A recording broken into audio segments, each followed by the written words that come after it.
মুক্তিযোদ্ধা কোটা বিলোপ করে জুলাই কোটার রমরম অবস্থা চালু করলো কোটার সরকার। এই প্রসঙ্গটি নিয়ে কথা বলবো। আমাদের সবার কাছে বিষয়টি পুরনো যে জুলাই আগস্টে কোটাকে সামনে রেখে, কোটাকে একটি টোপ করে, বিশেষ করে মুক্তিযোদ্ধা কোটা নিয়েই বড় অ্যালার্জিটা ছিল। আগের যে 56% কোটা ছিল, এর মধ্যে 30% মুক্তিযোদ্ধা কোটা এবং অন্যান্য কোটা মিলিয়ে 56% কোটার একটি ব্যাপার ছিল সরকারি চাকুরিতে। সেই কোটার প্রেক্ষিতে জুলাই আগস্টের আন্দোলন বলুন, সহিংসতা বলুন, সেটি ঘটেছে। 30% মুক্তিযোদ্ধা কোটা বিলোপ করা হয়েছে। 30% মুক্তিযোদ্ধা কোটাটা এটি আসলে অনেক বাহুল্য ছিল, এটি সবাই আমরা মানি, সবাই স্বীকার করি এবং এটি কমানোর পক্ষে আমরা সবাই ছিলাম। এমনকি মুক্তিযোদ্ধাদের নাতিপুতি পর্যন্ত এবং জেনারেশনের পর জেনারেশন কোটা সুবিধা প্রাপ্তির ক্ষেত্রে আমাদের অনেকের দ্বিমত ছিল, বেশিরভাগ মানুষের দ্বিমত ছিল। এমনকি অনেক বীর মুক্তিযোদ্ধারাও এতে দ্বিমত পোষণ করতেন যে আমি মুক্তিযুদ্ধ করেছি, এর বিনিময়ে আমার ছেলে মেয়ে, আমার নাতিপুতি অর্থাৎ বংশ পরম্পরায় এই সুযোগ সুবিধা পাবো, এটি আমরা চাই না। সেটি একটি আন্দোলনের ফলে বা যেটি হোক বিলোপ হয়েছে। 5% নেমে এসেছে। মুক্তিযোদ্ধা কোটা 5%, অন্যান্য কোটা মিলিয়ে 7% নেমে এসেছে 56% অযৌক্তিক কোটা থেকে। ইতিবাচক, সাধুবাদ, আওয়ামী লীগ সরকারই এটি করে গেছে। কিন্তু এই যে কোটাকে কেন্দ্র করে একটা আন্দোলন হলো, রক্তপাত হলো, কে রক্তপাত করলো, কারা রক্তপাত করলো? ষড়যন্ত্রমূলক রক্তপাত। একটি লাশের দরকার ছিল, একাধিক লাশ পড়েছে। একটি দুটি লাশ হলে চলতো, কিন্তু লাশের বন্যা বয়ে গেছে সেই জুলাই আগস্ট সময়কালে। প্রথম লাশ পড়লো রংপুরের আবু সাইদ, সেই লাশ নিয়ে দীর্ঘ ব্যবসা চললো, কিন্তু আমরা সাম্প্রতিক সময় দেখলাম সেই ব্যবসাও কি বন্ধ হলো কিনা। যে আবু সাইদ করে এত তোড় জোড়, এত তাণ্ডব, এত সুযোগ সুবিধা, এত হাইলাইট করা, সেই আবু সাইদের কোনো অস্তিত্ব দেখলাম না আমরা। নতুন যে রাজনৈতিক দল, সেই রাজনৈতিক দল জাতীয় নাগরিক পার্টির আত্মপ্রকাশ অনুষ্ঠানে আবু সাইদের পরিবার কিংবা কাউকে দেখলাম না। তাহলে কি আবু সাইদ বাণিজ্য, আবু সাইদ ব্যবসা শেষ হয়ে গেল? এবং আবু সাইদ যে ছিল না, সেটি আবু সাইদের ভাই এক ফেসবুক পোস্টে পোস্ট দিয়ে জানান দিয়েছেন যে আমাদেরকে জানানো হয়নি। যেটি হোক, লাশের প্রয়োজন ছিল জুলাই আগস্টে, লাশকে ফেলেছে। দেশের আইন শৃঙ্খলা বাহিনীর কাছে বা আইন শৃঙ্খলা বাহিনীর গুলিতে কি লাশ পড়েছে? আচ্ছা, যদি পড়েও থাকে, আইন শৃঙ্খলা বাহিনীর দায়িত্ব হচ্ছে রাষ্ট্রের সম্পদ রক্ষা করা, যান রক্ষা করা। তো যান বা মাল রক্ষার্থে যদি আইন শৃঙ্খলা বাহিনী গুলি চালায়, সেটিও তো বৈধ। কিন্তু এই যে গুলিতে যারা মারা গেছে, কার গুলিতে মারা গেছে, কারা মেরেছে? আইন শৃঙ্খলা বাহিনী মেরেছে নাকি অন্য কেউ, তৃতীয় পক্ষ মেরেছে? এটি দীর্ঘ তদন্তের বিষয়। এই যে যারা মারা গেছে তাদেরকে বলা হচ্ছে শহীদ। শহীদের সংজ্ঞাটি কি? কিংবা যারা আহত হয়েছে তাদেরকে বলা হচ্ছে জুলাই আহত।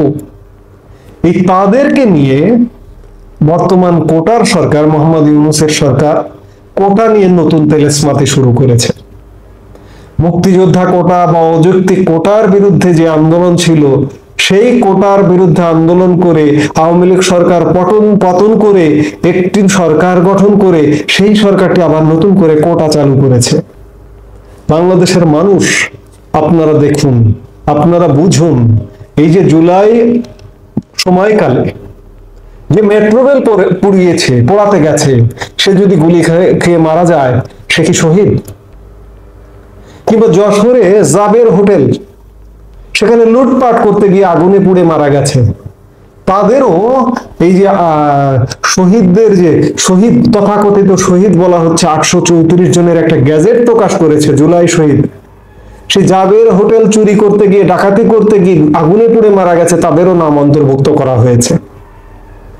834 জন কিভাবে শহীদ হয়েছে, এটা বিস্তারিত ব্যাখ্যা দিতে হবে। কবর থেকে লাশ চুরি হওয়ার খবর পাওয়া যাচ্ছে সারা বাংলাদেশে, মূলধারার গণমাধ্যমে এসছে। 834 জনেও এই সরকার, কোটার সরকার ক্ষান্ত থাকতে চাইছে না, খোঁজা হচ্ছে আরো শহীদ।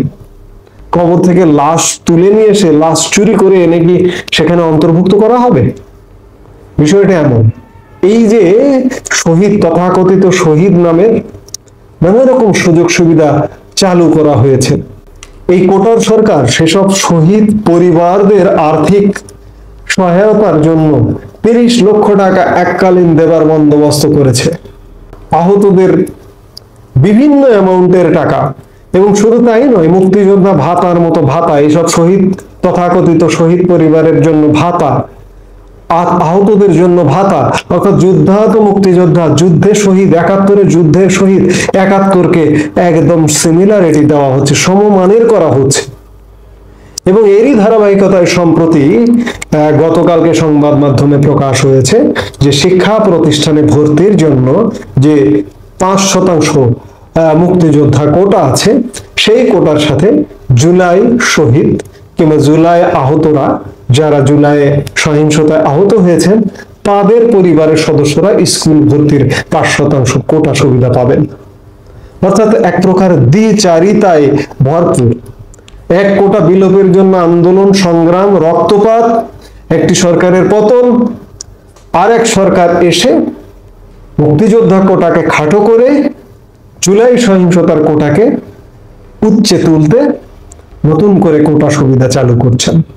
দেশবাসী, বাংলাদেশের মানুষ, আপনারা বুঝুন, আপনারা মুক্তিযোদ্ধা কোটা বা 56% অযৌক্তিক কোটার বিপক্ষে ছিলেন।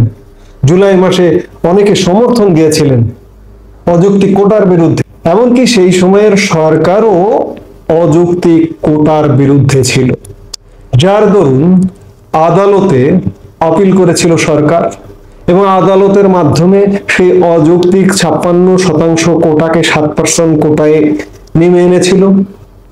কিন্তু এখন কি হচ্ছে? এখন জুলাই নামে নতুন নতুন কোটার উদ্ভব হচ্ছে।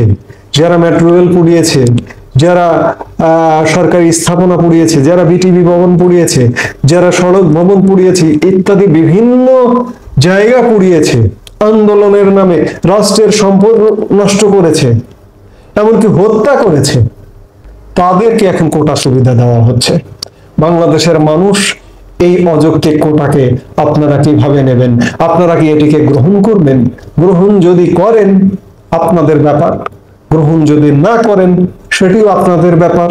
এবং গ্রহণ না করলে আপনাদের কি করা উচিত আগামী দিনে, সামনের দিনে, সেটি আপনারা করবেন নিশ্চয়ই। আপনারা নিশ্চয়ই অবিবেচক নয়।